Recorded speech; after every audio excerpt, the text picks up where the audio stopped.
Imagine opening your eyes in a cave, not in some cozy Airbnb with mood lighting and a Himalayan salt lamp, but a real Ice Age cave. There's no Wi-Fi, no snacks, and worst of all, no bed. Just cold stone, damp air, and the constant worry that a saber-toothed cat might make you its midnight snack. Welcome to childhood, prehistoric edition. Now here's the shocking truth. If you were born back then, there was a 9 out of 10 chance you wouldn't make it past your 12th birthday. Yep, childhood wasn't just hard. It was a full-on survival lottery where the grand prize was not dying. But before you panic or feel guilty about your heated blanket, remember, this is history for sleep, which means we'll explore the dark side of prehistoric life, with gentle narration, calming rhythms, and just enough absurd humor to make the horrors of the Stone Age sound strangely relaxing. So tonight, as you drift off, let's walk barefoot over cold moss, listen to dripping caves, and laugh quietly at our ancestors who really thought hitting rocks together was cutting-edge technology. We'll follow them through their battles with starvation, infections, and the world's first bad hair days, while still making sure you stay comfy under your quilt. Because while cavemen kids were out there dodging wolves, you're here safe, warm, and ready to fall asleep to a story about how hard it used to be just to make it to bedtime.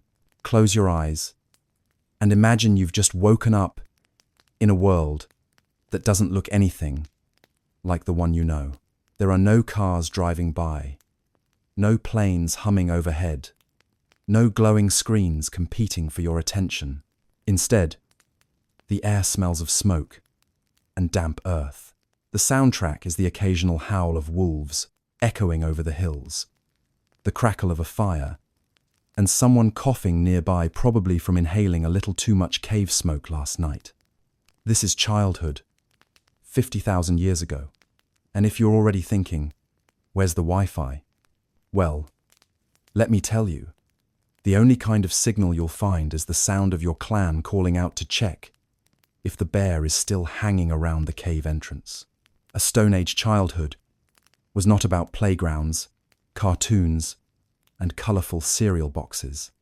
It was about survival.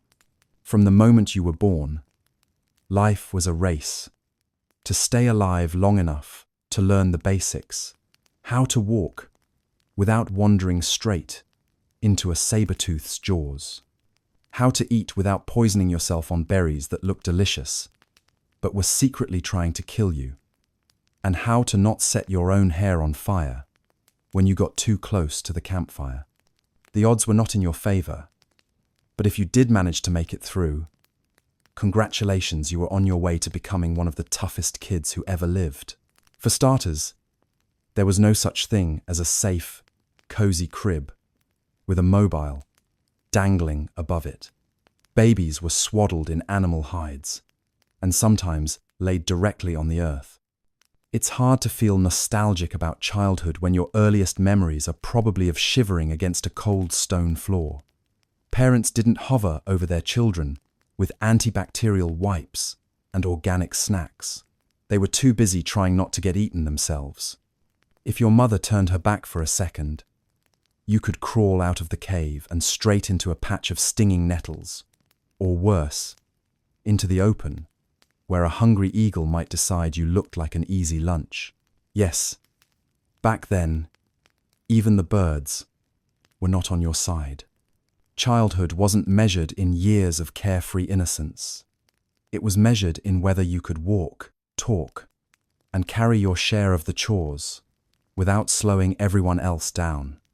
By the time you were 6, you weren't a kid in the way we think of kids today. You were a miniature worker, expected to help gather wood, carry water, and pick berries without picking the poisonous ones. You didn't get an allowance. You got the privilege of not starving. And the toys? Well, forget dolls, toy cars, or game consoles. A toy 50,000 years ago was probably just a rock. Maybe, if you were really lucky, it was a stick.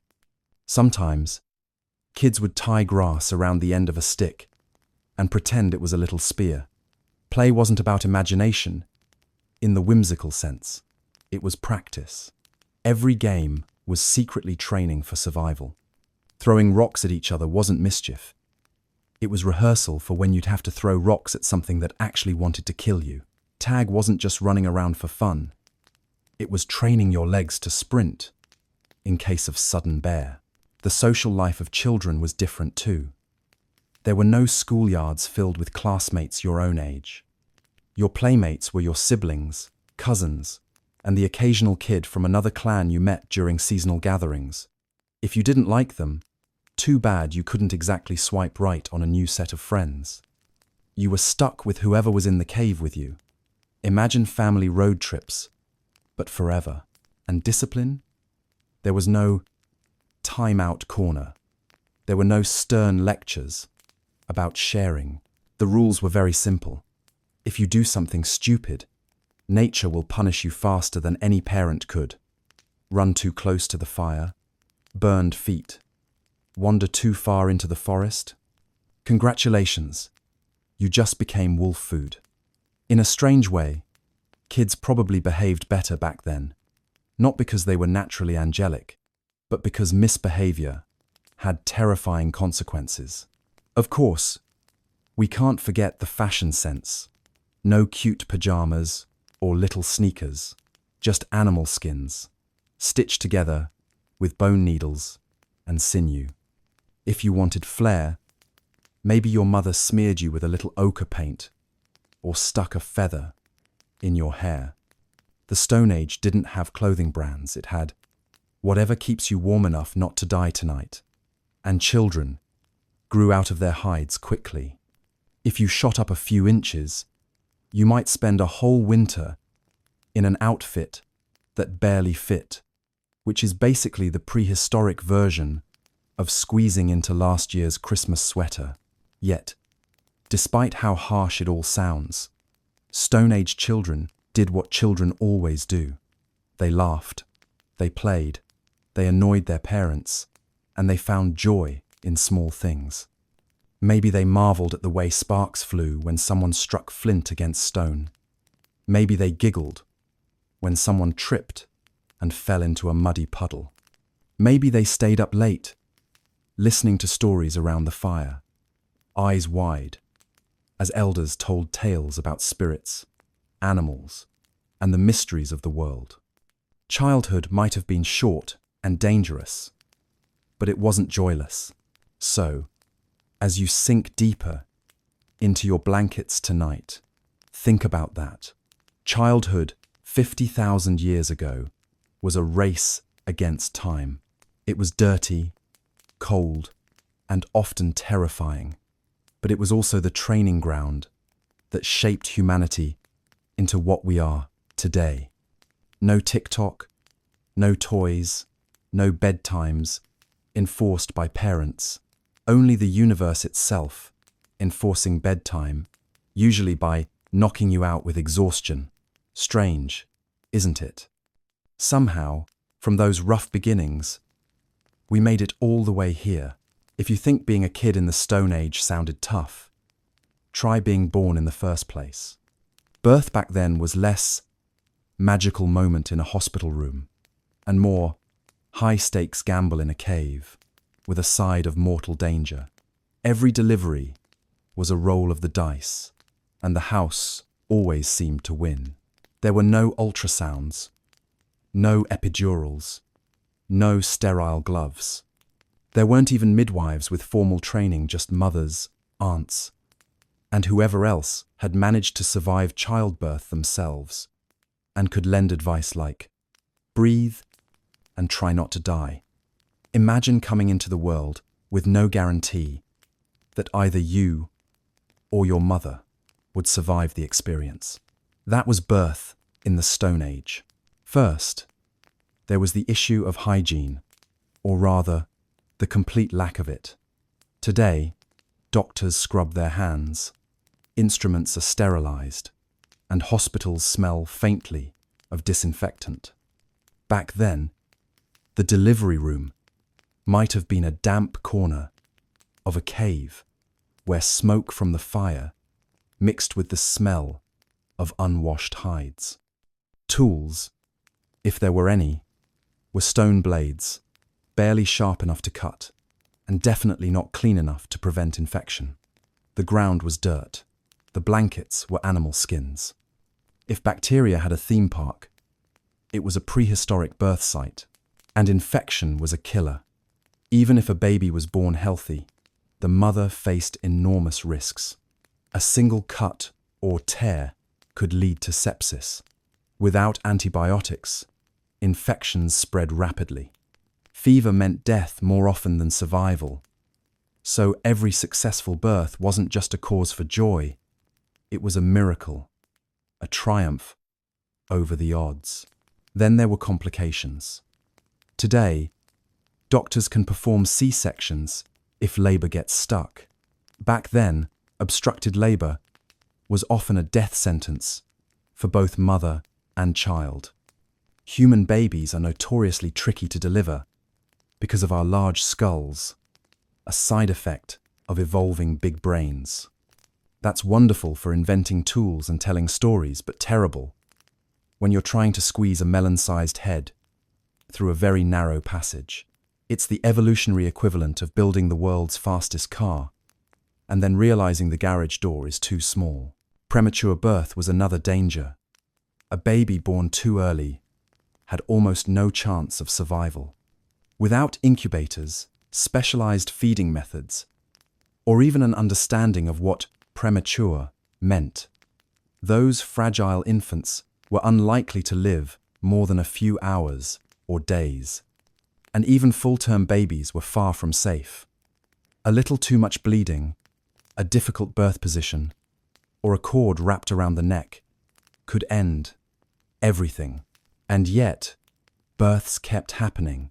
Humanity is nothing if not stubborn. Women endured pain that is almost unimaginable without modern medicine. Some gave birth squatting, some kneeling, some lying down. Their cries echoed off cave walls, mingling with the sounds of the night. Around them, their families waited, knowing that joy or grief could come in equal measure. For the babies who survived, the danger didn't stop after birth. Newborns were fragile, their immune systems barely functioning. Without vaccines, even minor illnesses could be deadly. A little cough might turn into pneumonia. A scratch might fester into a fatal infection. And the very act of keeping a baby warm was a challenge. Stone Age homes were drafty, fires unpredictable, and animal hides only went so far. Hypothermia was a constant threat, especially for infants. There was also the matter of feeding. If a mother couldn't produce enough milk, there were no formulas, no backup options. Sometimes, other women in the group might nurse a child, but if no one could, the baby simply didn't make it. Hunger was a merciless judge, and if milk was plentiful, contamination was still possible. Babies could pick up deadly bacteria from unsanitary conditions faster than you can say, "Sterilize the bottle." Except, of course, there were no bottles. And yet, despite these grim realities, life found a way. Every person alive today is proof that against the odds, birth roulette sometimes landed on survival.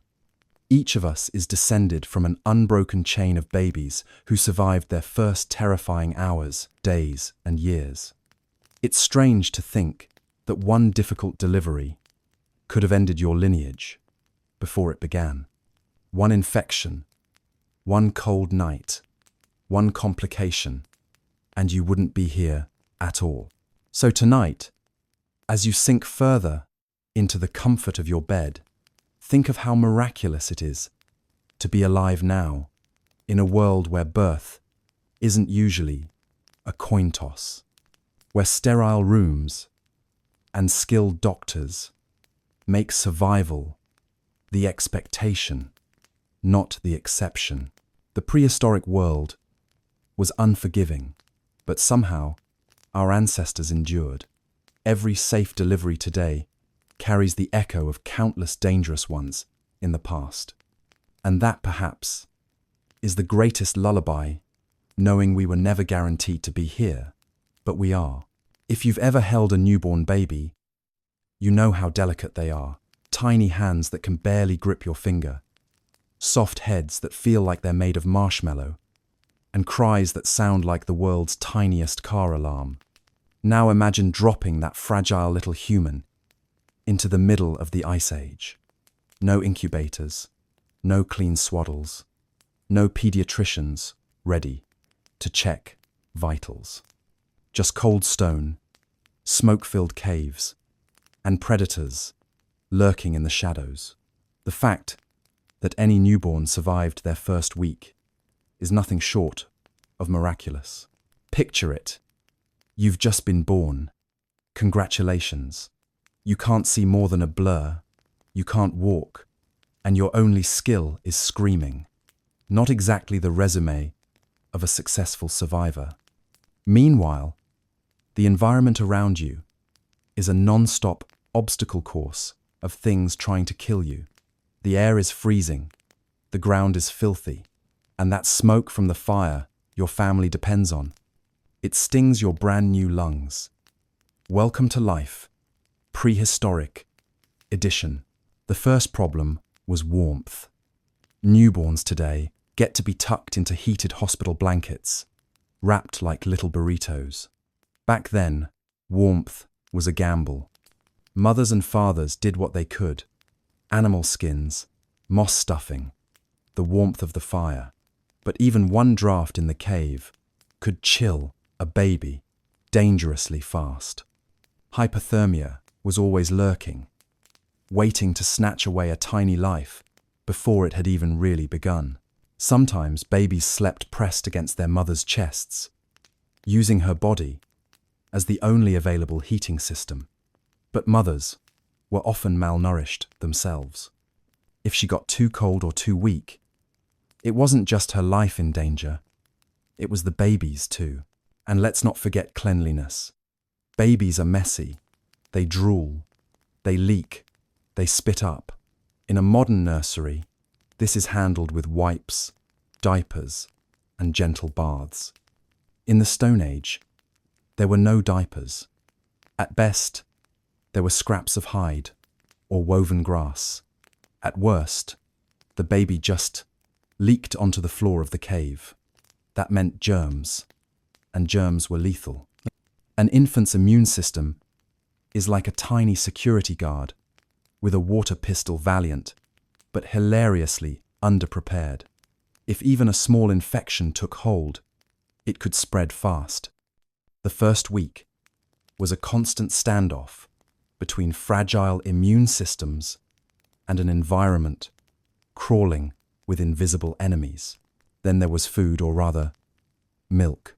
If the mother survived childbirth, and if she was healthy enough to nurse, the baby at least had a fighting chance. But remember, this was a world of scarcity. Mothers might not have had enough nutrition themselves to produce milk, and a baby born to a malnourished mother faced a grim reality. Other women in the group sometimes stepped in to nurse, but that depended on whether they were lactating at the time. If no one could feed the baby, survival wasn't measured in days, it was measured in hours. Predators added yet another problem. Yes, even in the first week of life, babies were on the menu. Wolves, hyenas, and big cats had no issue seizing the opportunity if a group wasn't paying attention. The high-pitched cries of infants, nature's built-in alarm clock for parents, were also a neon sign to predators saying, "Free snack available here." Families often retreated deeper into caves for safety. But caves came with their own risks. Dampness, disease, and the occasional, unfriendly cave bear who believed it was still his house. And yet, babies survived. Somehow, against the odds, those fragile little bundles made it through their first week. How? Partly, it was the communal nature of Stone Age life. Raising a child wasn't a solo act. Everyone pitched in, whether it was keeping the fire going, standing guard, or helping feed the baby. Early humans knew instinctively that survival depended on cooperation. A baby wasn't just one family's future. It was the group's future. Of course, survival didn't come without losses. Many infants never saw their 8th day, and grief was as much a part of Stone Age life as hunting and fire-making. Parents mourned, but they also adapted. To them, the survival of even one child was enough to ensure their lineage carried on. That resilience, that stubborn determination to keep trying, is part of why we're still here. So the next time you see a baby wrapped snug in blankets, cooed over by family, remember that it's a luxury. 50,000 years ago, every day a newborn survived was a victory. Every sunrise was another miracle. And somehow, despite impossible odds, enough of those miracles happened to bring us all the way here. Feeding time. Today, it's a calm moment. A mother cradling her baby, a bottle being warmed, a baby's belly filling up before drifting into a milk-drunk nap. But 50,000 years ago, feeding was one of the most dangerous and unpredictable parts of early childhood. Milk wasn't just nourishment, it was survival itself. And like everything in the Stone Age, it came with risks that would sound absurd if they weren't so deadly. First, let's talk about supply. Producing milk depends on the health of the mother. In a world where food was scarce, women were often malnourished, exhausted, and recovering from the brutal ordeal of childbirth. If her body couldn't produce enough milk, the baby didn't have a backup option. There was no formula, no powdered milk, no helpful neon-colored bottle from the supermarket. If the mother's body failed, the baby starved. Sometimes other women in the group helped by nursing another's child. It was a system of desperate generosity. If one woman had more milk than she needed, she became the lifeline for another baby. But this wasn't always possible.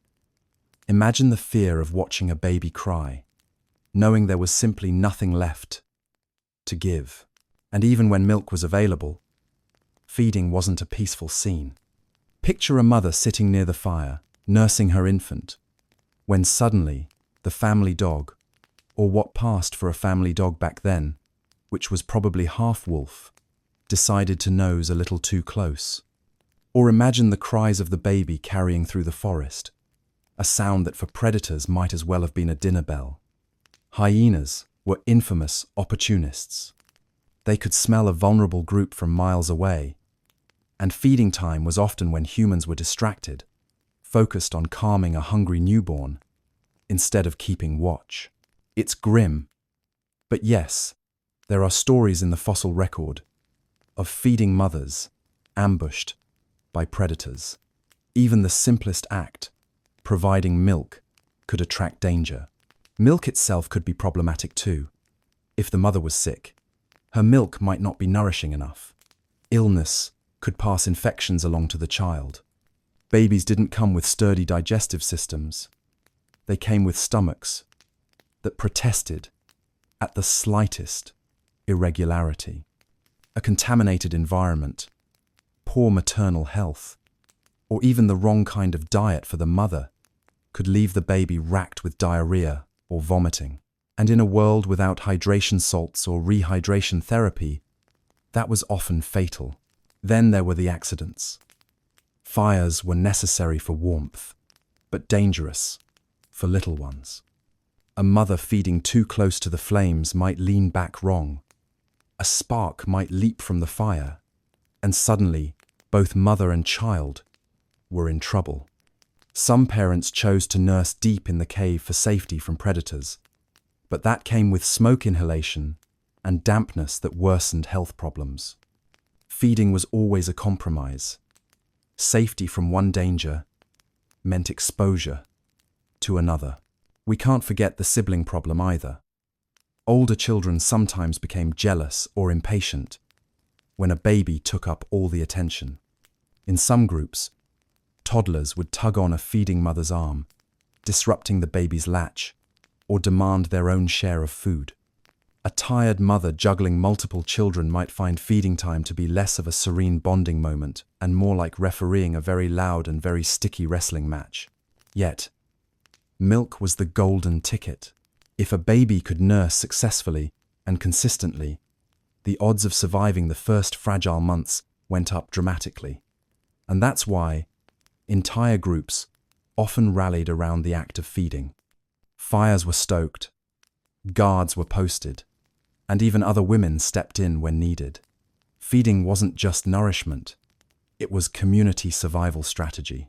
Think of that the next time you see a baby peacefully drinking from a bottle, or when you scroll past a sleepy infant on social media.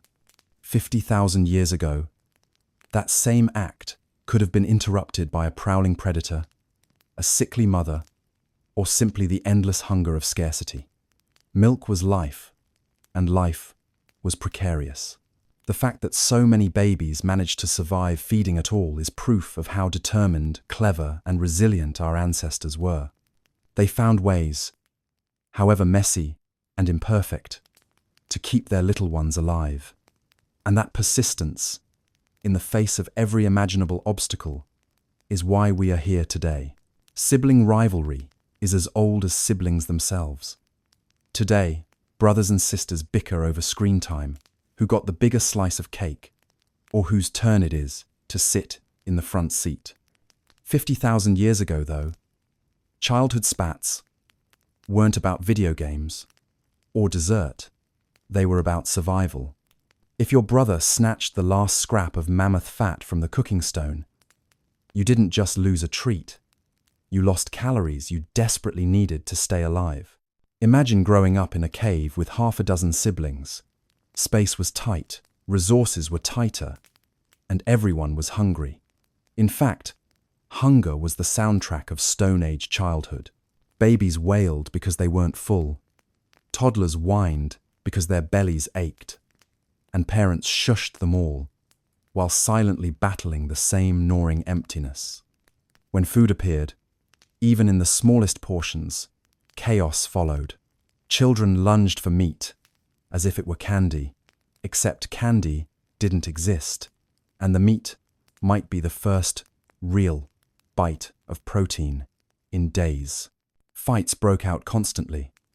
One child would snatch a roasted bone and gnaw on it greedily, while the others tried to wrestle it away. Another would shove his sister to the ground, just to scrape a bit of marrow from a split femur. This wasn't kids being kids. It was training for a world where hesitation meant starvation. Parents sometimes stepped in, but more often they let the squabbling play out. After all, those fights taught lessons. If you couldn't hold your own against your brother, how would you stand your ground against a stranger or a predator later in life? And yet, it wasn't all violent. Siblings also learned to cooperate. A stronger brother might share with his weaker sibling, if only because he knew that sibling survival meant backup during dangerous times.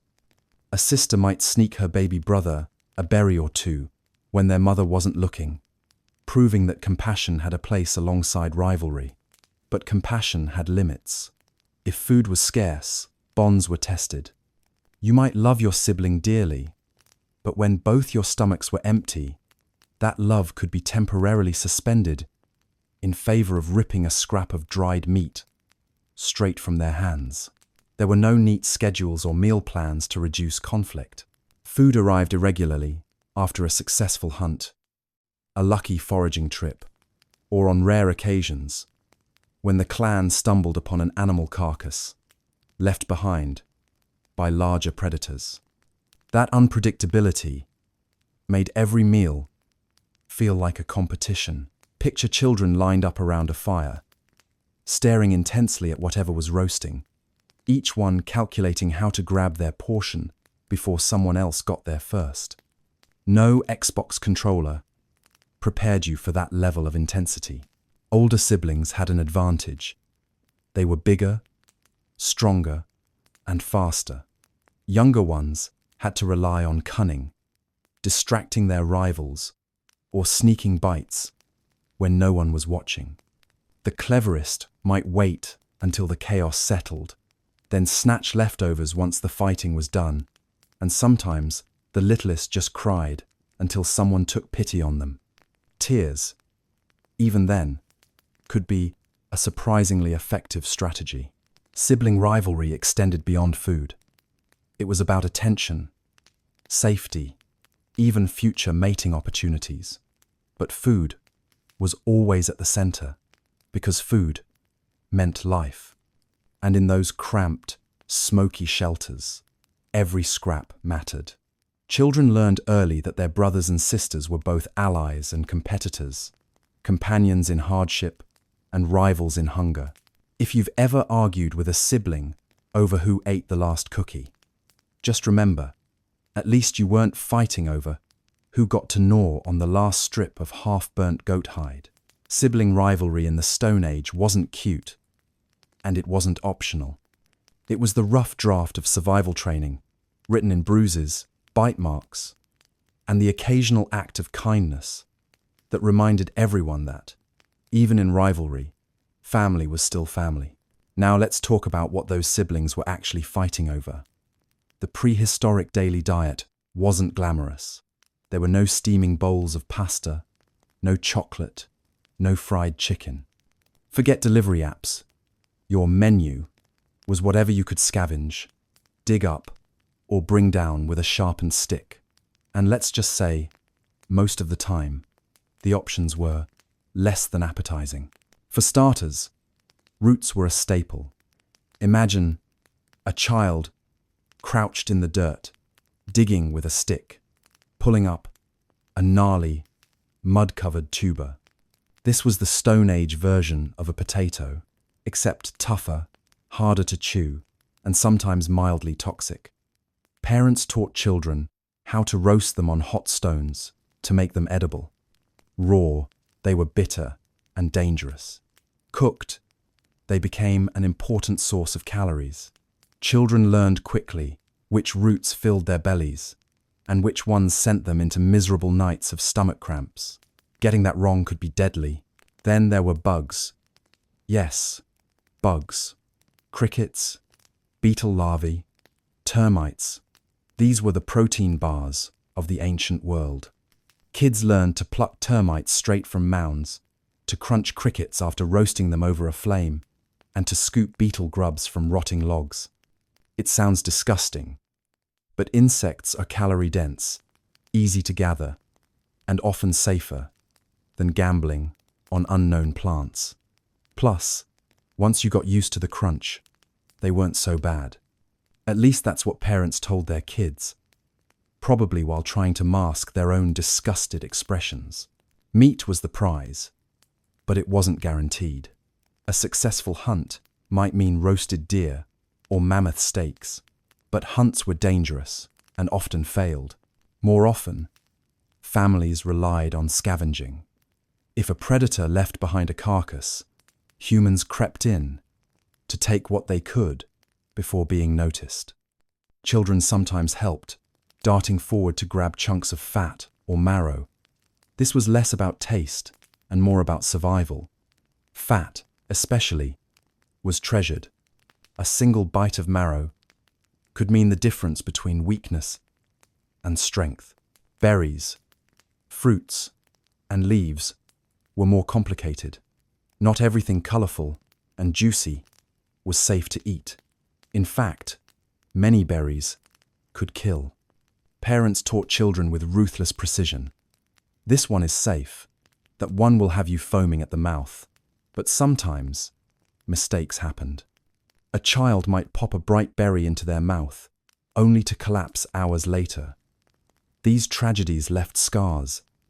In the memory of every clan, knowledge of plants was passed down carefully, because one error could wipe out the next generation. And then there was water, or rather, the constant search for it. Rivers, streams, and rainwater pools were lifelines, but they weren't always safe. Parasites and bacteria lurked in every drop. Without the concept of boiling water consistently, children often drank straight from muddy puddles. Sometimes they got away with it. Sometimes they didn't. Diarrhea was more than an inconvenience.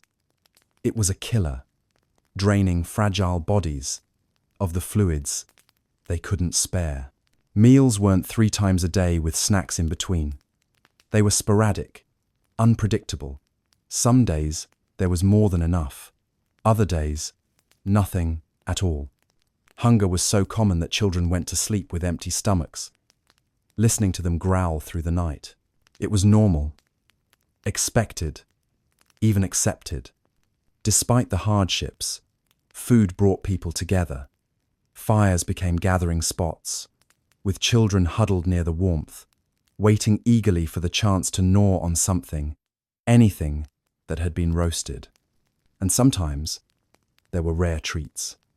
Honey scavenged from a hive, eggs stolen from a nest, a lucky find of ripe fruit.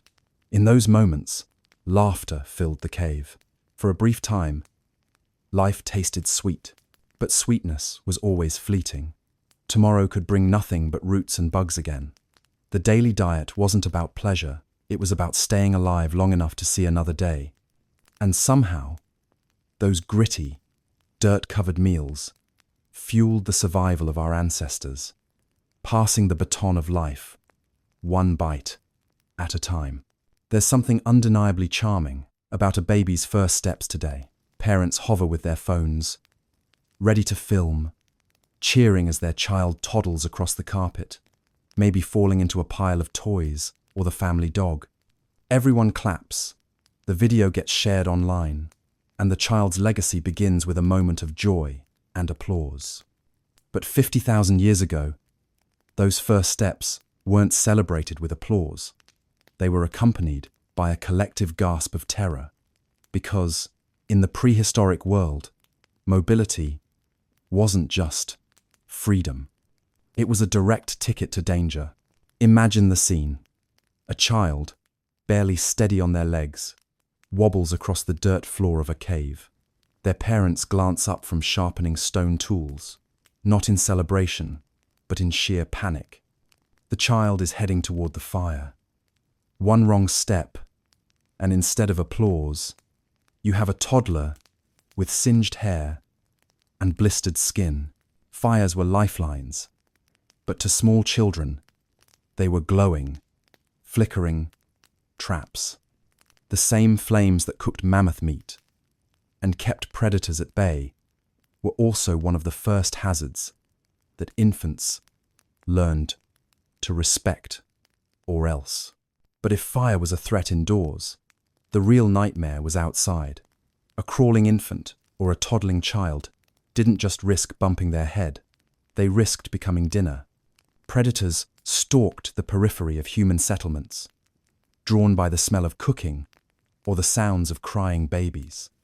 Wolves, hyenas, big cats, all knew that where there were humans, there might be easy pickings. And what's easier than a tiny human who can barely walk? For a predator, a toddler wandering too close to the cave entrance was basically nature's version of fast food. Parents learned to be vigilant. They couldn't leave children unattended, not even for a few moments. But life demanded work. Mothers gathered roots, fathers hunted, siblings carried wood, and no one had the luxury of a playpen. Children were expected to stay close, to watch and learn, but curiosity often won out. Imagine a baby crawling after a beetle, fascinated by its shimmering shell, completely unaware that just outside the cave mouth, a set of yellow eyes gleamed in the shadows. Even in safer moments, the world was full of hazards. Streams looked inviting, but toddlers who tumbled in could drown before anyone noticed. Pits dug to trap animals were also excellent traps for wandering children.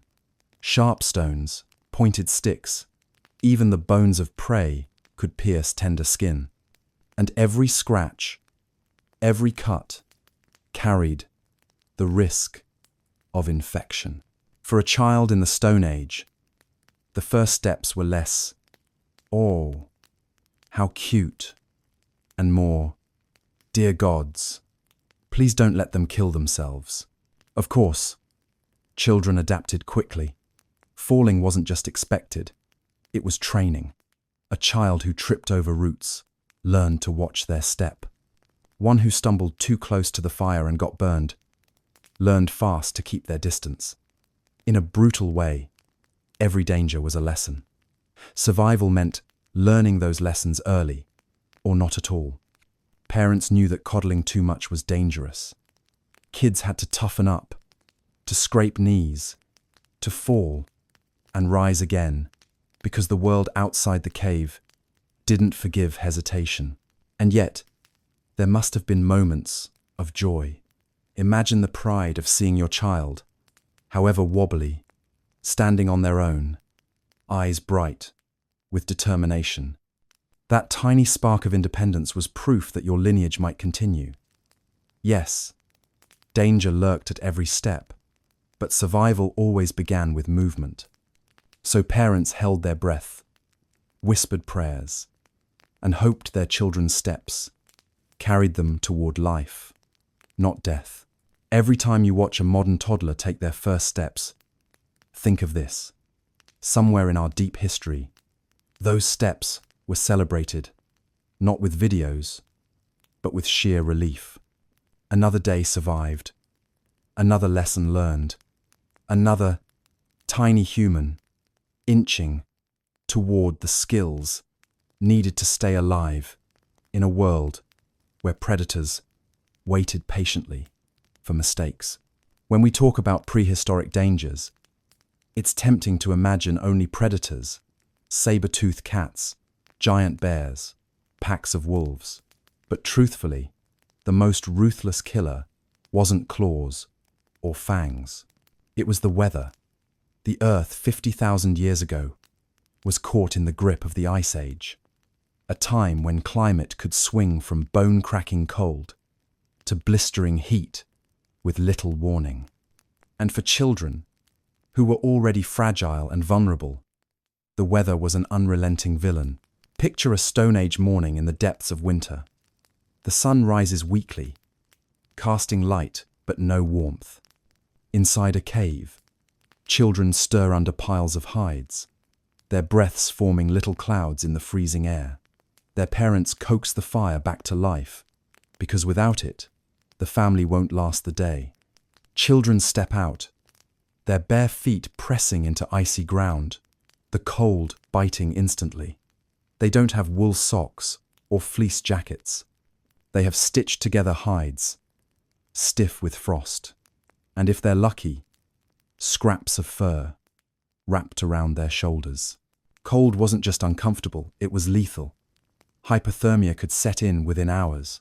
Small bodies lost heat quickly, and babies were especially at risk.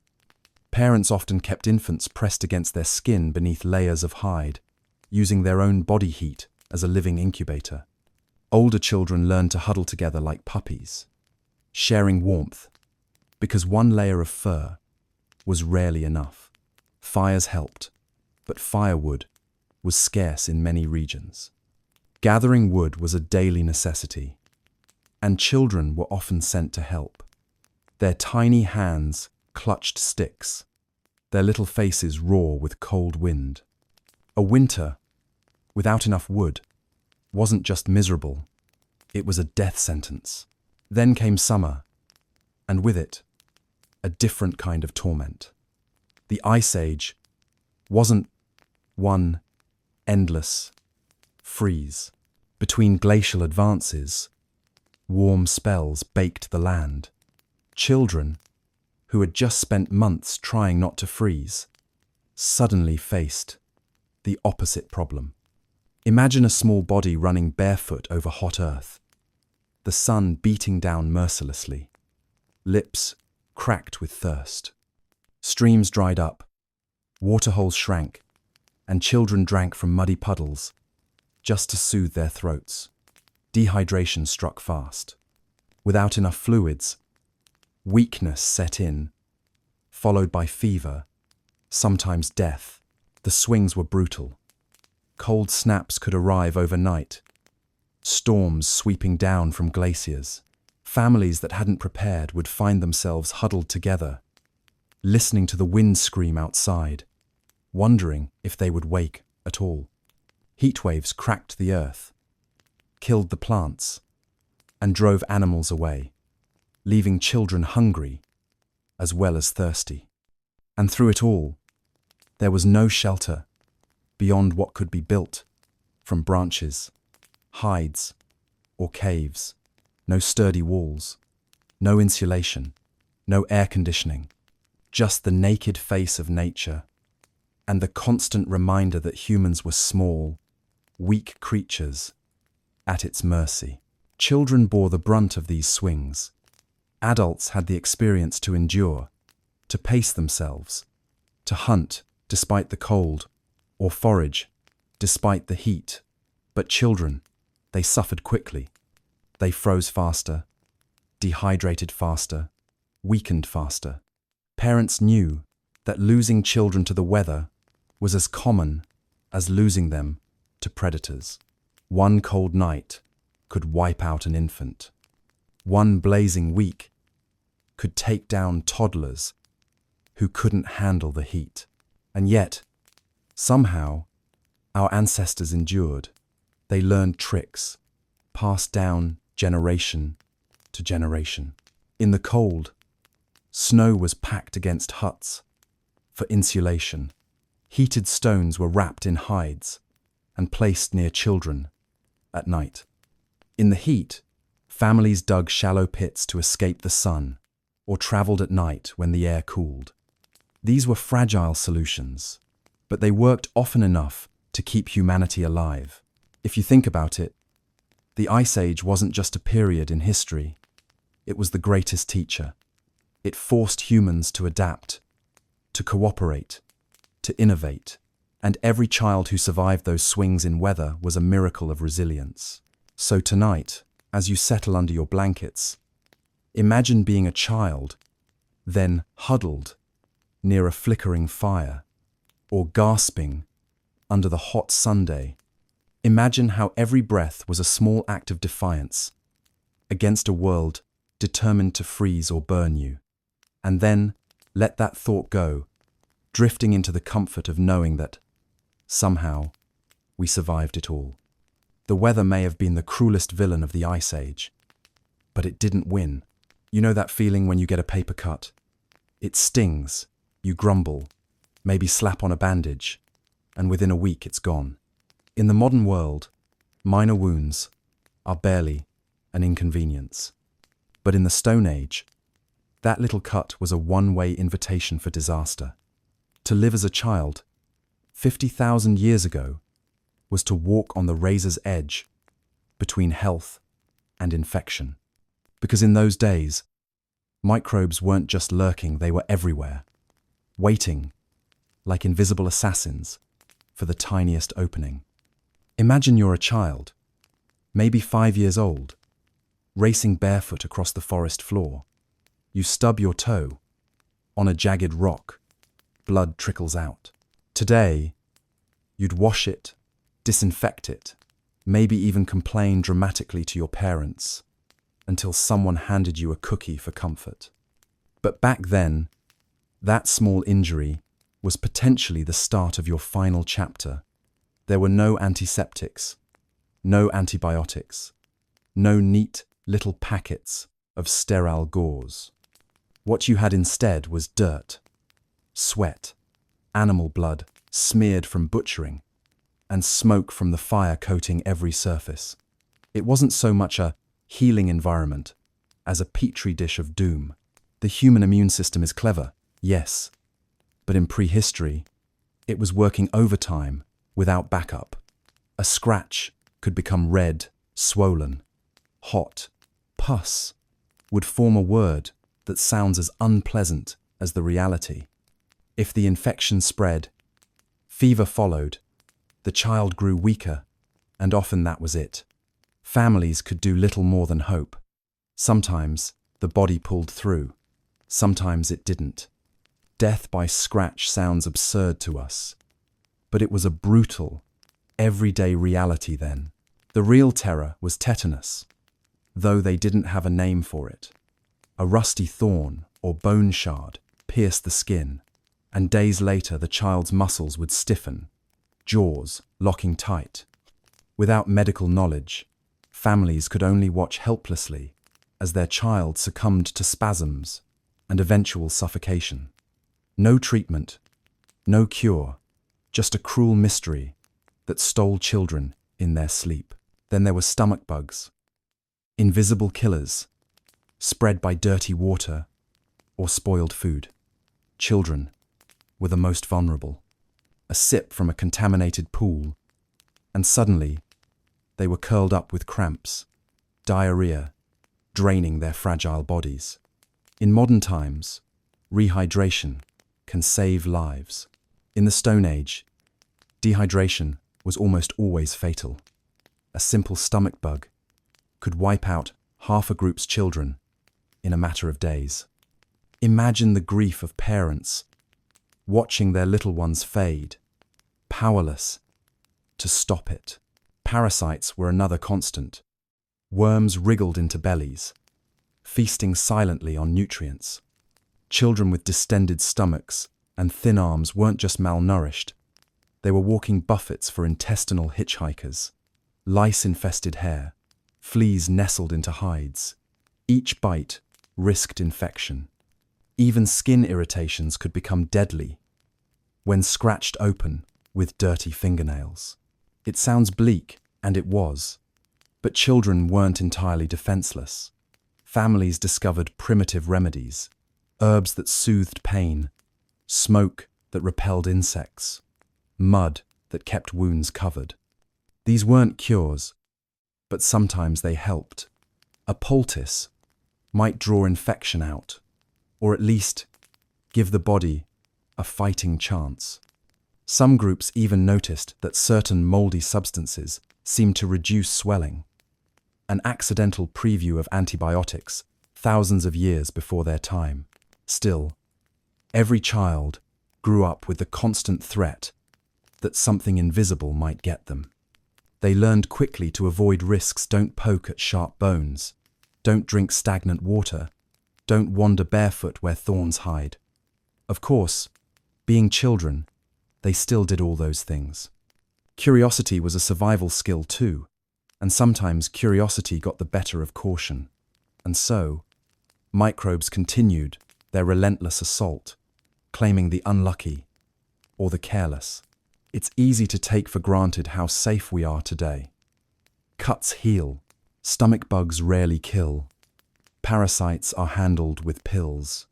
But for Stone Age kids, every scrape, every sip, every bite was a gamble. Life was a constant negotiation with microbes, and most of the time, the microbes won. The fact that enough children survived to pass on their genes is staggering. Every one of us alive today is proof that somehow our ancestors fought through the invisible apocalypse and lived. So as you lie there in your warm bed, think about it. That scar on your knee from when you fell off your bike? In another time, it could have been your ending. But you are here, cushioned by modern medicine, drifting into sleep, while your ancestors braved a microbial battlefield, armed with nothing but resilience and luck. When we hear the phrase child labor today, we think of something tragic, something cruel and exploitative. But in the Stone Age, child labor wasn't a choice. It was survival. Every pair of hands, no matter how small, had a role to play. Childhood wasn't a protected bubble of games and learning. It was apprenticeship in the harshest classroom imaginable, the wilderness. From the moment they could walk, children were put to work. At first, it was simple tasks: fetching small sticks for the fire, carrying water in crude containers, or helping clean bones from a kill. These weren't chores to earn allowance. They were contributions that could mean the difference between life and death for the whole group. Imagine a 5-year-old trudging to a stream with a clay pot, stumbling back with it sloshing, half empty, but proud to have carried it at all. That effort wasn't cute. It was essential. Water fetching, in particular, was risky business. Streams and rivers weren't friendly babbling brooks. They were home to crocodiles, hippos, snakes, and parasites. Children learned early to approach carefully, to fill their vessels quickly, and to stay alert. Many didn't succeed. Drownings were common, as were attacks. Yet the task fell to children because adults were busy hunting or preparing food. It was a grim lottery of risk. The youngest members faced some of the greatest dangers because that was simply how survival worked.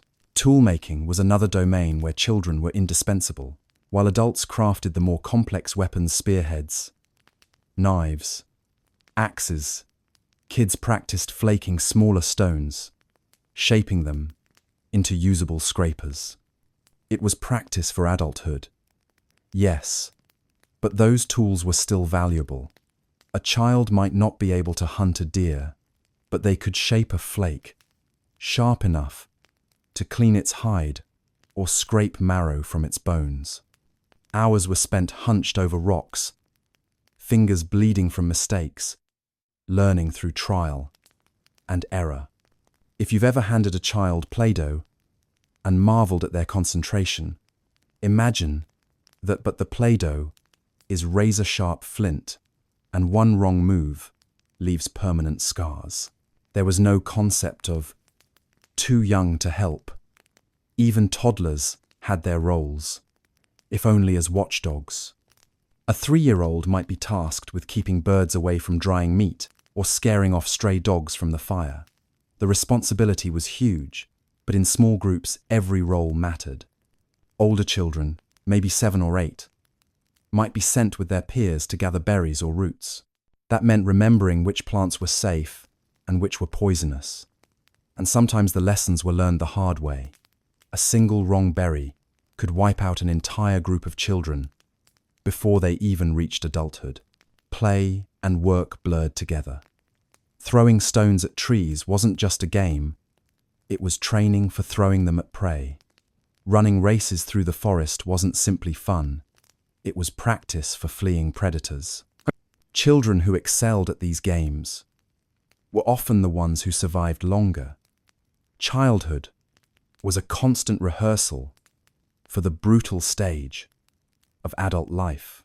And yet, despite the harshness, there was pride. Children felt important, included. Their tasks weren't meaningless busywork. They were woven into the fabric of survival. Every successful trip to the river, every tool crafted, every bundle of sticks carried was a contribution, noticed by the group. Praise wasn't lavish, but it was there. A nod from a father, a smile from a mother, the quiet acknowledgement that this child was proving useful. That meant everything in a world where usefulness was the closest thing to security. Of course, accidents happened. A child fetching water might fall and break a limb. Another might slice a hand while chipping flint. These weren't minor setbacks. They were often catastrophic. A broken leg could mean death from immobility. A deep cut could mean infection, fever, and the end. And yet, there was no alternative. Children had to work, because without them, the group simply couldn't function. So next time you hear a child complain about taking out the trash or doing homework, imagine being handed a sharp stone at the age of 6 and told, "Figure out how to make this into a blade, or you won't eat tonight." The Stone Age didn't care about complaints. It cared only about survival. And for children, survival meant labor hard, dangerous, necessary labor. Children everywhere play. It's universal. But while modern kids play hide and seek in backyards or playgrounds, Stone Age children played something far more serious. Hide and don't seek. Because when everything in the world is trying to eat you, blending in and staying hidden isn't just a game, it's survival training. Imagine a group of children creeping through tall grass, their laughter muffled by instinct. They crouch low, eyes darting to the horizon. To an outsider, it looks like a game. To them, it's practice. Because just beyond the trees, a predator might be waiting, silent and patient. Hyenas, lions, wolves, apex hunters, who could smell weakness from miles away. And the weakest, smallest humans were always the children. Parents taught the art of invisibility young. A child who wandered off alone might never come back, and the lesson didn't need repeating. Kids learned to huddle together, to move as a group, to stay near watchful adults. But boredom exists even in the harshest times, and sometimes children strayed just a little too far, just a little too curious. That's where hide and don't seek became second nature. The rustle of leaves could send them dropping to the ground. A shadow crossing the sun could freeze them in place. Even a bird's sudden cry could spark a chain reaction of kids flattening themselves against the earth, hoping whatever caused it wouldn't notice them. Of course, accidents happened. A child who panicked might run instead of staying still, and running triggered the predator's instinct. A lion that hadn't even noticed suddenly saw a moving target. Parents sprinted, throwing stones, screaming, waving torches. Sometimes it worked, sometimes it didn't.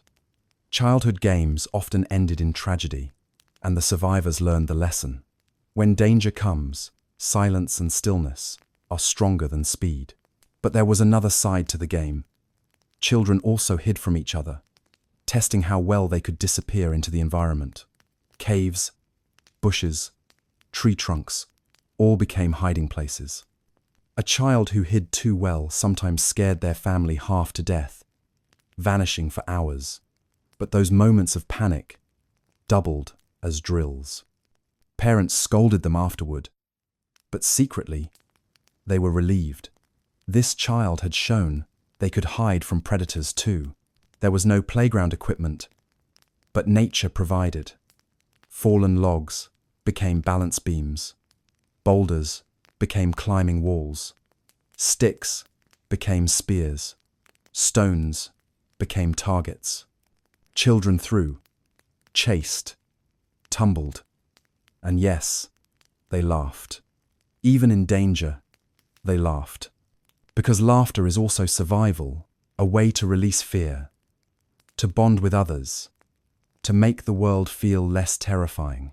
Still, every sound carried risk. A child's giggle could carry far, and predators had sharp ears. Parents often hissed at noisy play, urging quiet. Imagine trying to keep half a dozen energetic children silent while wolves prowled nearby. It must have felt impossible. Yet somehow, humans managed, because alongside danger, there was learning. Play taught coordination, teamwork, and awareness. Kids who could move quietly, spot tracks, and mimic adult hunting strategies had better odds later in life. And when night fell, play ended. The world outside turned hostile, shadows hiding eyes and claws. Parents herded children into caves or huts, scolding stragglers. Hide and don't seek was done for the day. Tomorrow, it would start again, with new risks, new scrapes, and new lessons. Think of that next time you see children running around a playground, shrieking with joy. Once, every shout could have been their last. Once, every game was practice for survival. Childhood in the Stone Age wasn't about innocence. It was about preparing for a world that wanted to devour you whole. When the sun set in the Stone Age, darkness wasn't romantic or cozy. It was terrifying. The fire flickered, Shadows stretched across cave walls, and beyond that circle of light, the world was a chorus of growls, hoots, and whispers. Children huddled close to parents, hearts racing. And in that moment of fear, humans invented their first form of entertainment, comfort, and education, all at once. Storytelling, the original bedtime, Netflix. Picture it. The clan gathers around the fire, bellies half full from whatever scraps were managed that day. Smoke curls toward the cave roof, and the flames dance, casting faces into half shadow. Children press against their mothers, too wired from the day to sleep, but too scared to wander into the dark. Then, an elder clears their throat. Silence falls. The night is still dangerous, but for now, the family's attention shifts inward. Stories weren't optional. They were necessary. They carried warnings about predators, lessons about plants, and memories of hunts gone wrong. But they weren't delivered as dry lectures.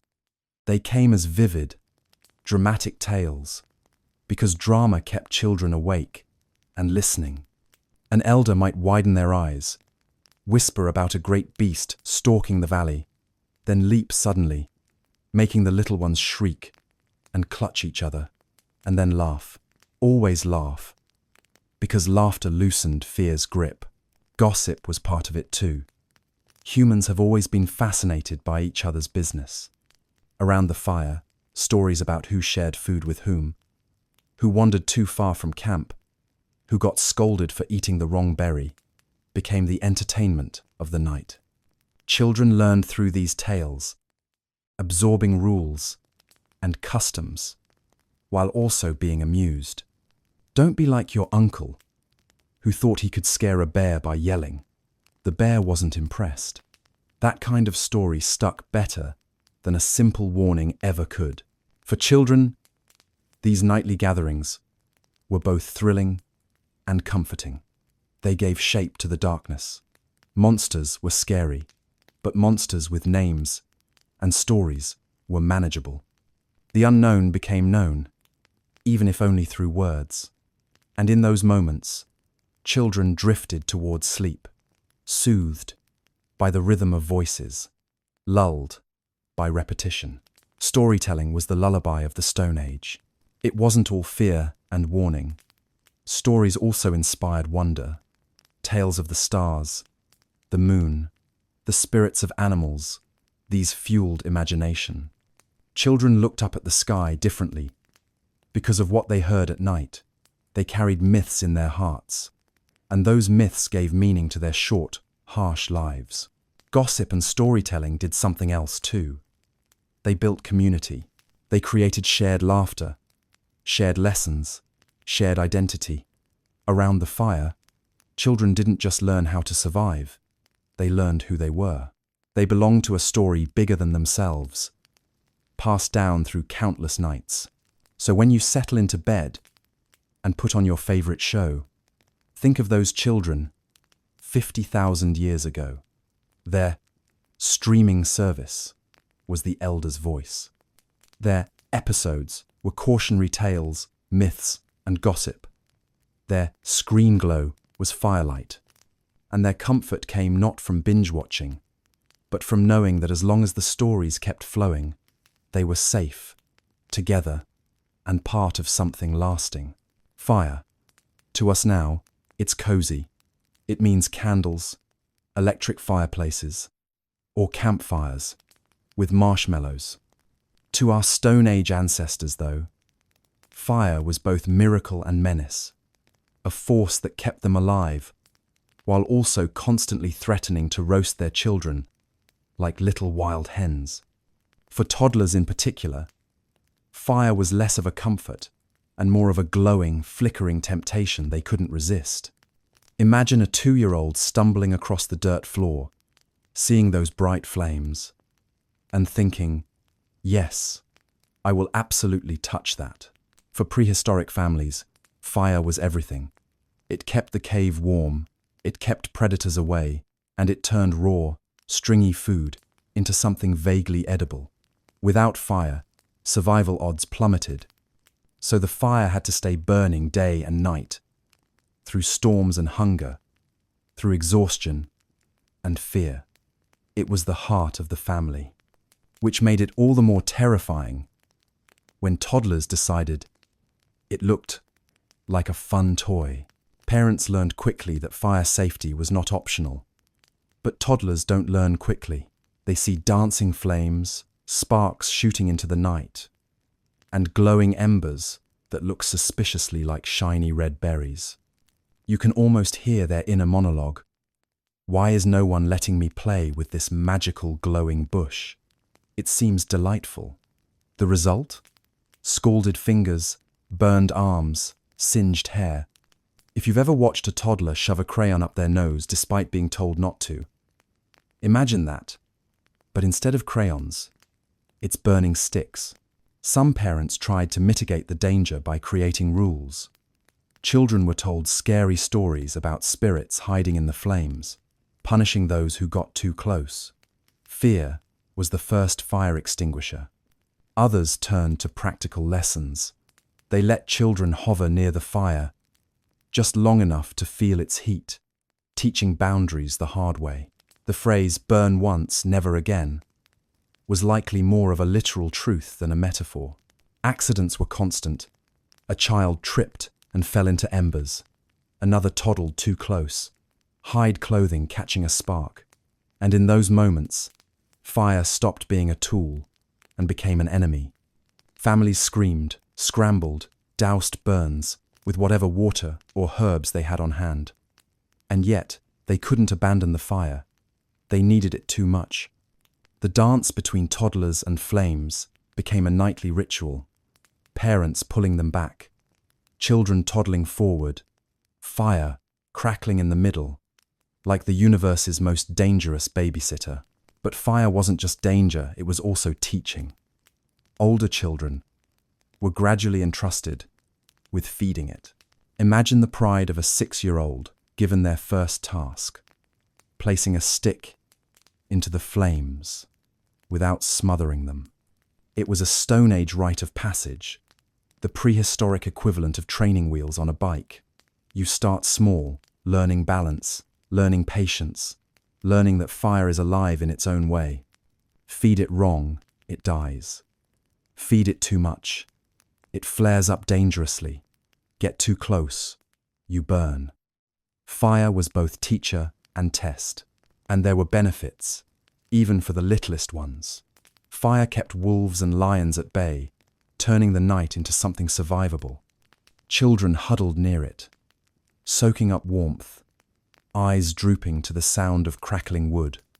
They listened to stories told by firelight, shadows dancing on the cave walls. Fire made them feel safe, even as it threatened them. It was both protector and predator, blessing and curse. It's almost funny, thinking of toddlers and fire together. The universe gave the least cautious creatures the most dangerous babysitter, but somehow it worked. Enough children survived their inevitable fire-related accidents to grow into adults who taught the next generation, and fire remained the center of human life, shaping not only survival, but identity. So when you light a candle or sit by a campfire, remember those children. They reached for the flames with chubby fingers, got burned, cried, and then learned. Fire scarred them, taught them, kept them alive. Toddlers versus bonfires. Guess who won? In the end, against all odds, humanity did. If you've ever dreaded a dentist appointment, let me assure you, you should be grateful it exists. In the Stone Age, dentistry was, at best, a rock and a prayer. Teeth were the weak point in an otherwise rugged body. For children whose jaws were still developing, teeth were a source of endless pain, danger, and sometimes death. Imagine life without toothbrushes, without floss, without fluoride, and with a steady diet of grit-filled roots and fibrous meat. That was a dental nightmare in the making. From the very beginning, Stone Age children had it rough. Teething wasn't just crankiness and sleepless nights. It was agony. Babies chewed on sticks, bones, even leather to soothe gums. Parents rubbed herbs or animal fat along swollen mouths, hoping to calm their cries. Infection risk was ever present. A single cut along the gum could fester, spreading into the bloodstream. Teething wasn't just an annoyance, it could be fatal. And once teeth came in, they were expected to last. Children chewed tough roots, cracked nuts, tore raw meat, all with brand new teeth that hadn't had time to harden. Wear began immediately. By adolescence, many already had ground-down molars. Grit from stone tools often ended up in food, acting like sandpaper. Every bite wore enamel thinner, every meal a step closer to decay. Cavities were common, and without treatment, cavities became infections. Imagine a child holding their face, cheeks swollen, unable to sleep, unable to eat. Today, a dentist would drill, clean, and fill. Back then, there was nothing. Parents might pack the cavity with herbs, or simply watch as their child weakened. An abscessed tooth could kill, spreading infection to the jaw and brain. And this wasn't rare, it was routine. There's evidence of some primitive dentistry. Archaeologists have found teeth with drilled holes, suggesting attempts to remove decay using stone tools. Yes, you heard that right. No anesthetic, no sterile instruments, just someone holding you down while another person took a flint point to your tooth. The screams must have echoed for miles. Yet, for some, it worked, relieving pain enough to keep them alive a little longer. But for most, dental problems were lifelong companions, endured without relief. Tooth loss came early. Children lost baby teeth, of course, but adults often lost permanent ones far too soon. By their teens, many already had gaps, chewing awkwardly, struggling with tough foods. Missing teeth meant malnutrition. If you couldn't chew, you couldn't eat enough. And in a world where every calorie mattered, that could be fatal. Yet teeth weren't all misery. They were also tools. Children used them to strip bark, soften hides, crack bones. Teeth were functional, even when aching. Worn, chipped, broken, they were still put to use. A mouth wasn't just for eating, it was a multi-purpose survival kit. But the pain never left. Imagine lying awake, jaw throbbing, firelight flickering, listening to your siblings snore while you clutched your face. There was no ibuprofen, no numbing gel. Maybe a parent sang to distract you. Maybe you were given a bitter root to chew, its taste distracting from the agony. But the pain always returned. For many children, toothache was their first taste of life's cruelty. And yet, somehow, humanity endured. Broken, aching, cavity-filled mouths still managed to chew enough to keep going. Children laughed even through their pain, flashing toothy, sometimes gap-toothed smiles at each other around the fire. Those imperfect smiles are the reason we're here. So next time you brush your teeth or groan about a dental bill, remember them, the children who faced infection without relief, who endured drilling without anesthetic, who lost teeth but kept living anyway. Caveman dentistry, or complete lack of it, was brutal, but it didn't break humanity. It shaped us, hardened us, and left us grateful that now our biggest dental fear is the sound of a drill, not death from a cavity. Growing up in the Stone Age was a little different from growing up now. Today, rites of passage for teenagers might include getting a driver's license, surviving high school exams, or maybe going to prom. But back then, The rite of passage was simpler and infinitely more terrifying. Go on the hunt and try not to die. Forget tuxedos or graduation gowns. Your uniform was a hide tunic that still smelled faintly of goat, and your exam wasn't on paper. It was a sprint toward a massive animal, armed with nothing more than sharpened sticks and pure adrenaline. Adolescence in those days wasn't marked by awkward dances and nervous first crushes. It was marked by blood, sweat, and the looming possibility that your first real hunt could also be your last. Parents and elders knew the risks. They'd seen young ones trampled, gored, bitten, or simply vanish into the forest, never to return. But they also knew survival required new hunters. If the teenagers didn't step up, the group didn't eat. And so, when you reached a certain age, maybe 13, maybe 15, you were nudged out of the safe zone near the fire and into the danger zone where mammoths stomped, aurochs charged, and wolves circled hungrily. The training you got wasn't exactly comprehensive. You learned by watching. You watched your parents sharpen tools. You watched your uncles chase down prey.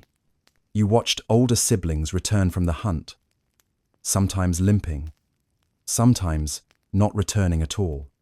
Then one day, someone shoved a spear into your hand, pointed toward the horizon, and said, "Your turn." That was the curriculum. No multiple choice questions. No practice runs. Just immediate, real-world application. Hazing was part of it. Elders might taunt the adolescents, calling them weak, daring them to prove themselves. The teasing wasn't cruelty, it was motivation. Fear of humiliation sometimes burned hotter than fear of death. Imagine your entire group watching you, chanting your name, daring you to strike the first blow. If you missed, if you ran, if you hesitated, the shame would linger long after the bruises healed. And yet, camaraderie grew from this brutality. Teenagers hunted together, side by side, learning to trust each other with their lives. One wrong move could doom the group. You needed to know your friend would throw their spear when the moment came, not freeze or flee. Those bonds forged under the pressure of hunts became the foundation of adult cooperation. The dangers were endless. A bison could gore you with horns thicker than your arm. A wild boar could slash with tusks sharp enough to spill guts in seconds. Even smaller prey like deer could kick hard enough to break ribs. Predators were opportunists too.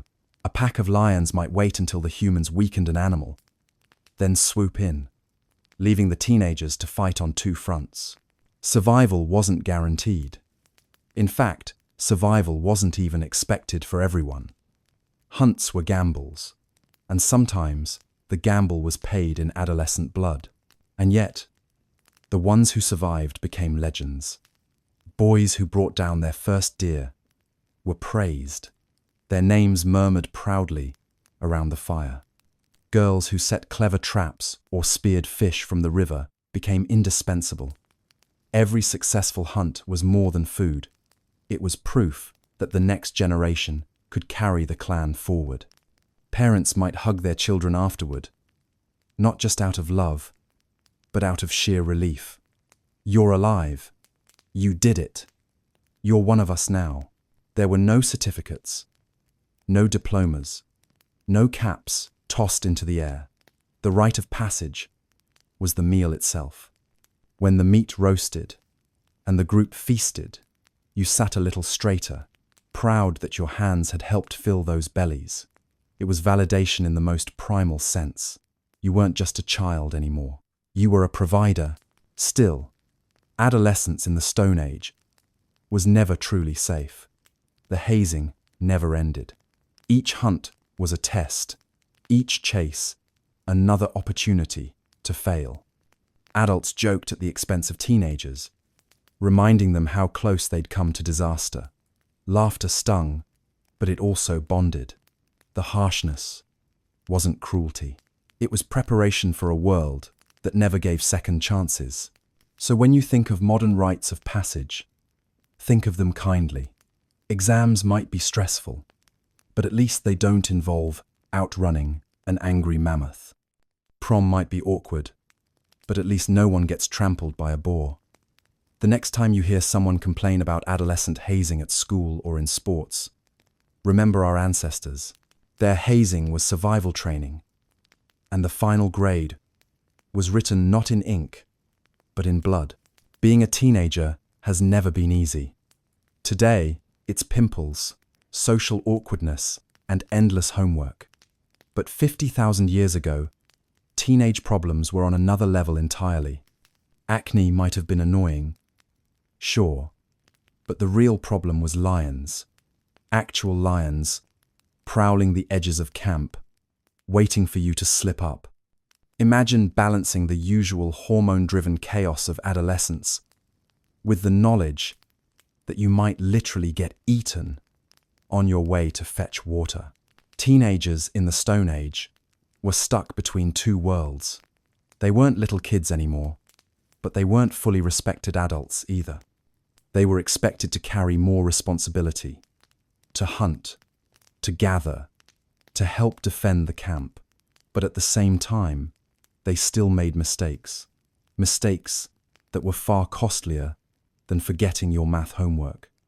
Sneak out for some alone time? You might walk straight into a hyena's jaws. Daydream during watch duty? Congratulations, you just doomed your family. Peer pressure was relentless. Not about wearing the right clothes, though. Stone Age teenagers probably compared hides the way modern teens compare sneakers. But about bravery, were you bold enough to join the hunt? Strong enough to drag firewood? Quick enough to keep up with adults on long migrations? Every shortcoming was noticed. Every stumble was fodder for teasing. And teenage egos, then as now, were fragile. A missed throw of a spear might haunt you for weeks, your peers mocking your weakness, until you proved yourself again. But there were perks. Teenage years brought strength, speed, and curiosity. They were the prime years for learning adult skills. Girls perfected foraging knowledge, memorizing which plants healed and which poisoned. Boys trained in spear throws, though gender roles often overlapped more than we assume. Everyone was needed. Everyone learned. A teenager might spend one day hunting, another day weaving nets, and the next helping craft tools. The world was their brutal, open-air classroom. And then, of course, there was love, or at least the Stone Age equivalent. Teenagers looked at each other with the same fluttery nerves that teenagers always have. But there were no secret text messages or nervous exchanges at lockers. Courtship happened under the watchful eyes of the whole group. A boy who fancied a girl might show off by bringing her food or carving something small and clumsy out of bone. A girl might sing, laugh, or simply not reject his offering subtle signs that made hearts race in the firelight. Jealousy simmered too, fights breaking out between teenage rivals, sometimes with serious consequences. Hormones don't change, even when the stakes are life and death. Meanwhile, acne probably still existed, though not preserved in the fossil record. Imagine trying to impress someone with a spear in your hand and a pimple on your nose, while lions roar in the background. The combination of awkwardness and danger feels almost comedic. A teenager sulking because they've got spots, even as their parents remind them to keep an eye out for predators. In the Stone Age, embarrassment was universal, but at least predators made it easy to forget your skin problems. But lions, they were the real teenage challenge. Camps had to be defended, and teenagers were often tasked with night watch. Sitting awake by the fire, listening to growls and distant rustling, their nerves stretched tight. Fall asleep, and disaster struck. Prove yourself, and you earned respect. Teenagers balanced fear and pride with every watch, each night shaping them into the adults they were becoming. Life expectancy was short. Many teenagers never reached adulthood, claimed by hunts, predators, accidents, or disease. Those who survived carried scars, literal and emotional. But those years between childhood and maturity were the crucible. They forged leaders, warriors, healers, and parents. They turned awkward, restless adolescents into hardened survivors. So yes, teenagers back then worried about fitting in, about love, about proving themselves. But the background noise of their lives wasn't gossip in hallways. It was lions growling in the dark. Acne, embarrassing though it was, didn't kill you. Lions did. And for Stone Age teenagers, that was the balance of life. Navigating the awkwardness of growing up, while constantly remembering that outside the firelight, nature was always watching, always hungry. When we think of dangers in the Stone Age, our minds jump to dramatic encounters.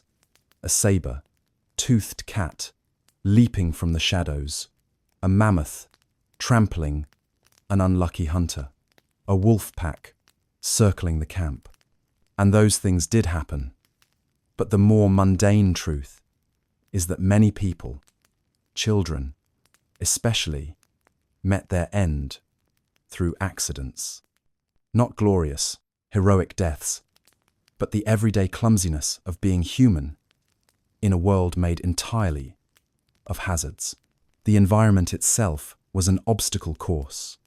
Rocks tumbled down, slopes without warning, crushing whoever happened to be in the wrong place at the wrong time. Children fetching water could slip into rivers, swept away before anyone could reach them. A simple tumble from a tree meant broken bones, and in a world without casts or hospitals, broken bones often meant death. It wasn't lions or mammoths that claimed the most young lives. It was the universe's cruelest teacher, gravity.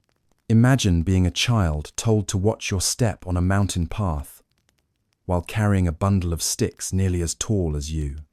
One stumble, and you're tumbling down, scraping skin, breaking bones, maybe cracking your skull.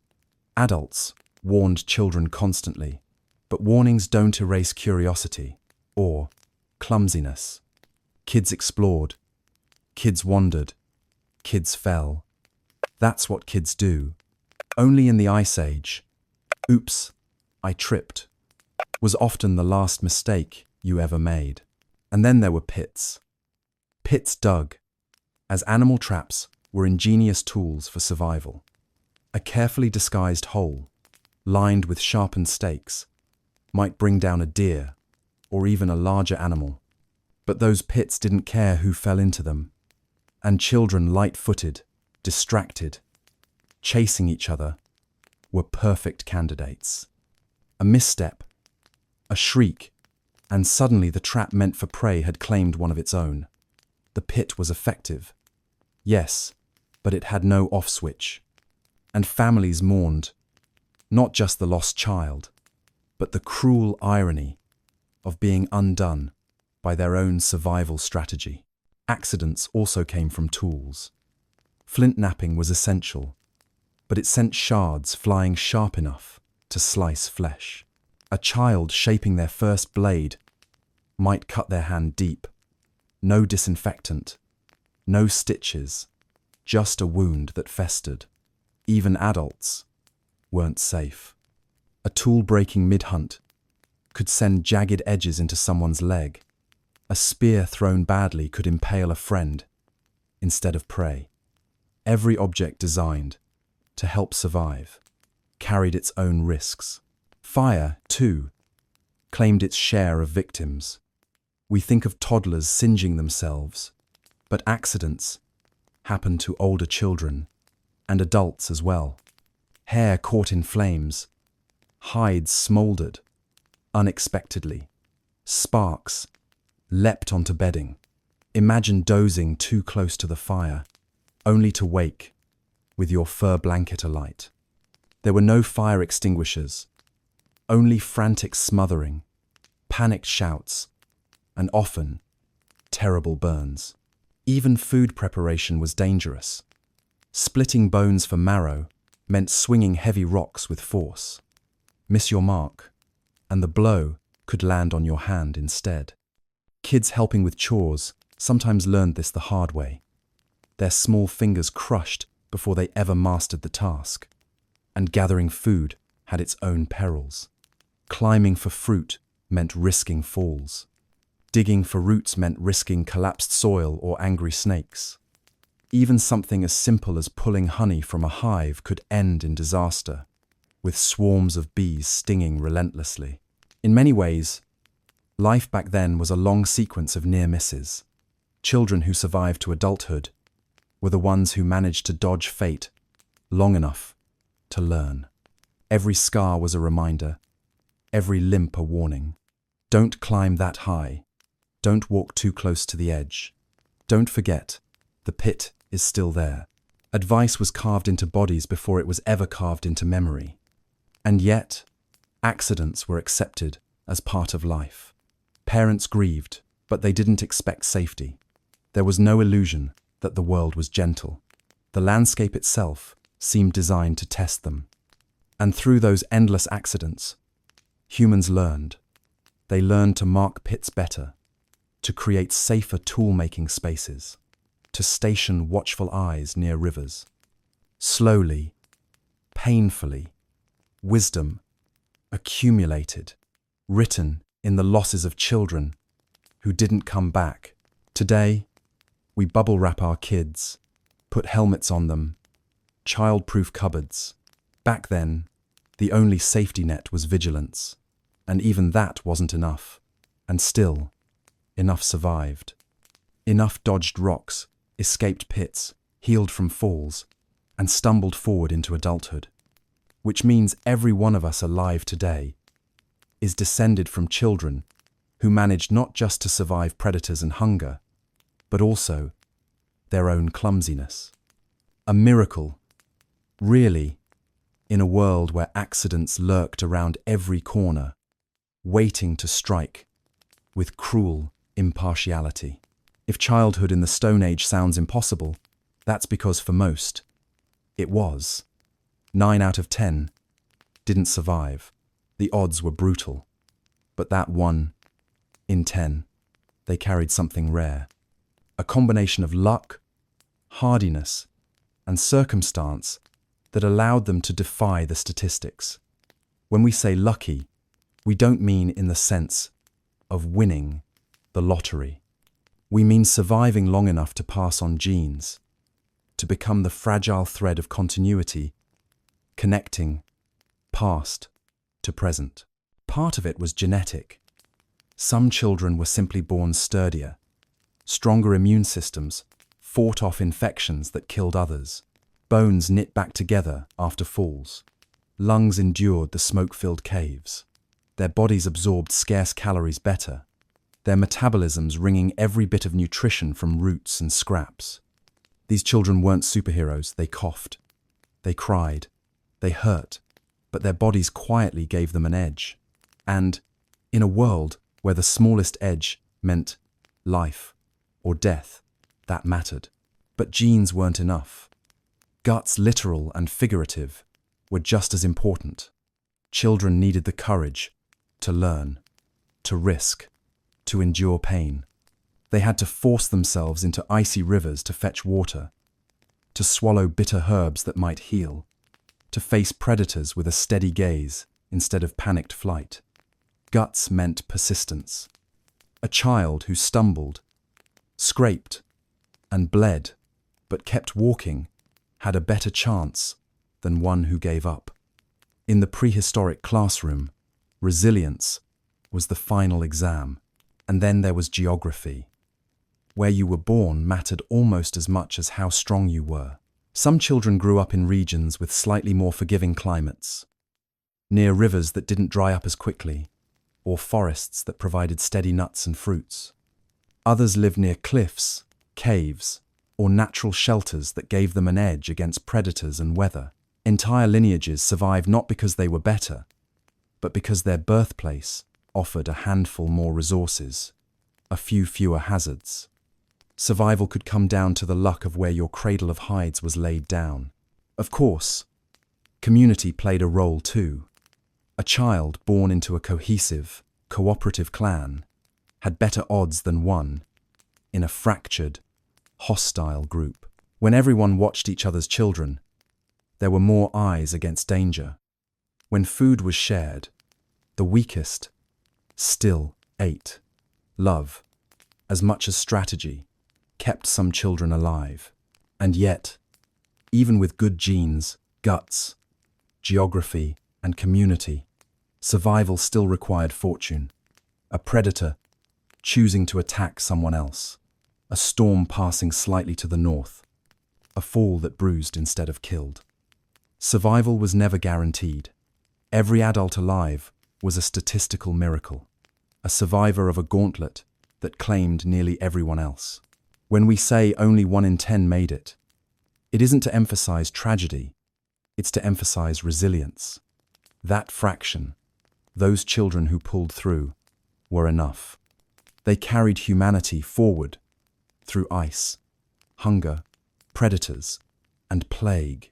They became parents, elders, ancestors.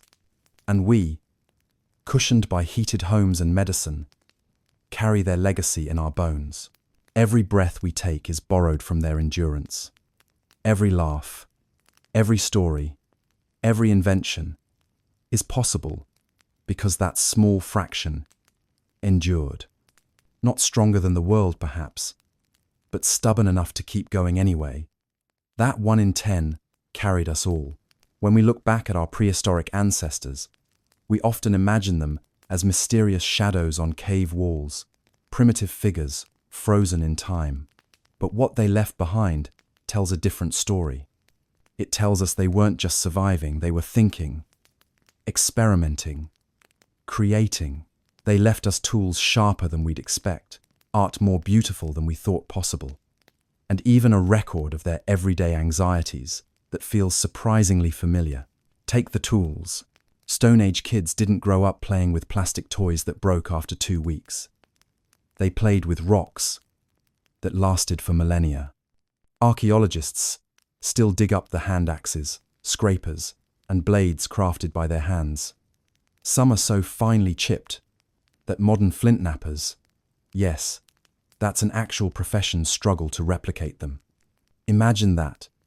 A teenager, 50,000 years ago, with no YouTube tutorials, no safety goggles, sitting on a rock and crafting something so sharp and efficient, it still impresses experts today. Meanwhile, you once struggled to assemble IKEA furniture. The tools weren't just weapons. They were multi-purpose survival gadgets. Scrapers for cleaning hides, points for piercing meat, tiny flakes for delicate cuts. And here's the really human part. Some tools were clearly more about style than function. You can tell when someone was showing off, flaking extra carefully to make their hand axe look sleek, maybe even symmetrical, even if it worked just as well as the clunky one. Call it prehistoric bling. Maybe they thought, if I show up at the next gathering with the sharpest, prettiest axe, that cute girl will finally notice me. It's oddly comforting to know teenagers were trying to impress crushes long before Instagram existed. Then there's the art. Cave paintings, buffaloes, horses, handprints have been found in sites all across the world. These weren't doodles scribbled in boredom. They were messages, stories, dreams. Children pressed their tiny hands against walls and blew pigment around them, leaving ghostly outlines that still remain. Picture that, a little boy or girl, giggling while smearing red ochre, proud that their handprint was next to their mothers. Parents sighed, probably thinking, "Great, now the cave looks like a kindergarten art project." But deep down, they understood. Those prints weren't just decoration. They were proof of belonging, a child saying, "I was here. I matter." Some drawings told stories of hunts, of spirits, of animals larger than life. Maybe they were instructions for survival. Maybe they were prayers for good fortune. Or maybe they were, quite simply, the earliest form of entertainment. Imagine sitting by firelight, elders pointing at the painted figures and weaving tales about bravery, mistakes, or funny mishaps with mammoths. The kids laughed, the parents chuckled, and for a moment, life felt less harsh. What's more surprising is that alongside the art and tools, we can still see their worries. Archaeologists find graves where children were carefully buried with beads, shells, or tools too small to use. That tells us parents worried about them even after death. They couldn't protect their children from disease, predators, or accidents, but they tried to protect their spirits. That's a very human kind of anxiety, one we can relate to, even across 50,000 years. And think about the practical worries: food shortages, broken shelters, lost tools. These were everyday stressors. A mother sighed because her child misplaced the scraper they needed. A father grumbled because the firewood was damp again. A teenager panicked because their hunting spear snapped in front of everyone. Replace spear with Wi-Fi, and you'll see how little has changed. Even in the midst of all the danger, children worried about fitting in. That bone necklace they made, it wasn't just functional, it was fashion. That cool throwing technique, definitely a way to get noticed. Humans have always cared about belonging, about impressing others, about carving out their place in a group. The fact that we can still recognize that in their artifacts makes their world feel less alien and more like a rough draft of our own. So what they left us wasn't just stone and pigment. They left us proof of themselves as full humans. Creative, anxious, hopeful, sometimes silly. They weren't just fighting to survive. They were finding meaning in the struggle. And that, in a strange way, is their greatest gift to us. As we reach the end of this long journey through prehistoric childhood, it's hard not to feel a certain heaviness. The odds were stacked against them from the very first breath. 9 out of 10 didn't survive childhood. Those who did carried scars on their bodies, in their memories, in the stories they whispered around fires. And yet, they lived, they laughed. They painted their hands on cave walls. They left us echoes of who they were, and those echoes carried us here. Tonight, as you drift towards sleep, take a moment to think about how lucky you are. You were not born into a smoke-filled cave with wolves howling outside. You were not forced to crawl toward a freezing river at the age of 5 to fetch water, knowing crocodiles might be waiting. You didn't have to endure your first toothache without medicine, or survive your first hunt with nothing but a stick and some courage. You get blankets, heating, medicine, snacks, and yes, Wi-Fi. That doesn't mean your life is free of struggle, but compared to the gauntlet of the Stone Age, it's paradise. The fact that you exist at all is staggering. Every ancestor you had survived the bottleneck, the predators, the famines, the microbes, the accidents.